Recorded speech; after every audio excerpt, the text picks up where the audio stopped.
Hey guys, welcome back to another video from 100 for 100.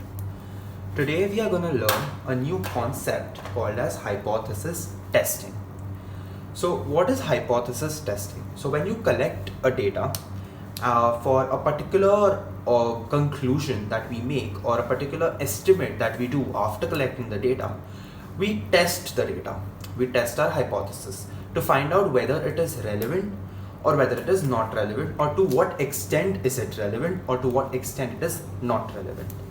So now there are four types of hypothesis testing depending on the data that we have collected.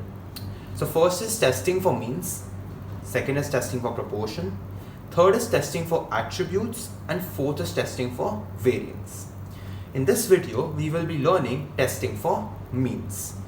After all the testing and all the tests are done, I will be making a video where there is a brief explanation of all the tests together given so that one can solve any sum and he can know which test to apply irrespective.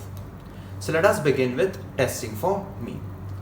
So under testing for mean, you have two tests. One is z-test and one is t-test. So a z-test is applied when the data collected has more than 30 observation, that is equal to or more than 30. So even if the observations are 30, we have to remember that we have to apply z-test.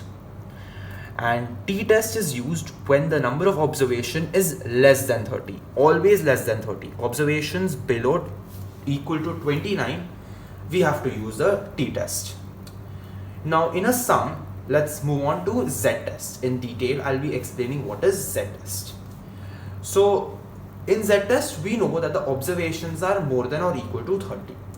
Now in the sum, there can be two types of sums given to us. One is sample versus population and one is sample versus sample.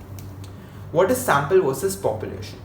Sample suggests the data that we have collected, and population is nothing but the given data or the standard data that exists. I hope you all understood what it exactly meant. So in a sum, there will be given a hypothesis, a sample that we have collected, and a standard sample of population which is already available. So the test or the formula of the test goes such as z is equal to x bar, which is nothing but the sample mean, minus mu, which is nothing but the population mean, divided by the standard deviation upon root of n. Now all this data will be given to us. We just have to simply put it in the formula and find the answer.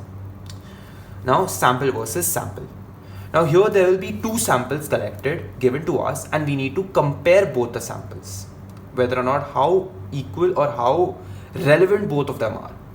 So here we have to do x1 bar minus x2 bar, suggested by x1 bar is nothing but sample 1 mean, x2 bar is sample 2 mean. So even here we did difference between the two means. So even here we have to do difference between both the means. Divided by the variance. Now standard deviation square is nothing but variance. Variance upon n1 plus variance 2 upon n2, the whole root. And this is how you find z2 for sample versus sample.